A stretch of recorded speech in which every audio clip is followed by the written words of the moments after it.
صباح الخير، صباح الخير، صباح الخير، صباح الخير.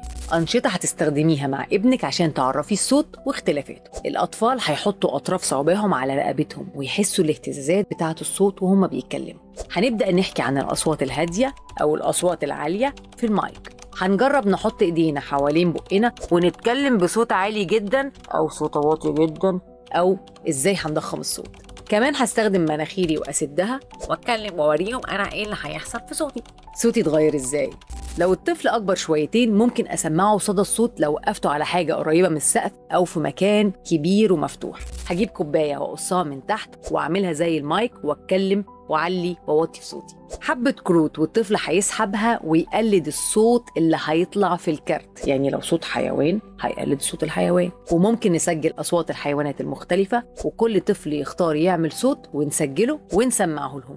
هنجيب بولة كبيرة أو طبق غويط ونغطيه بالاسترتش من فوق ونحط عليه شوية حبوب سكر أو رملة ونخلي الطفل يعمل صوت عالي قريب من البولة دي، وهنشوف الاهتزازات بتاعة الحبوب فوق البولة. هنسجل أصوات لكل اللي موجودين في البيت، بس الأصوات تكون مضحكة، وهخلي الطفل يخمن هو مين اللي بيقولها. وممكن أستخدم كمان النشاط ده مع عدد كبير من الأطفال. كل واحد فينا هيوشوش كلمة للي جنبه ونشوف آخر واحد هيقول الكلمة صح ولا غلط، وبكده أزود التركيز والتواصل للطفل وتوضح لي لو الطفل عنده مشكلة في الأصوات. ودي كانت وجهة نظري كأخصائي.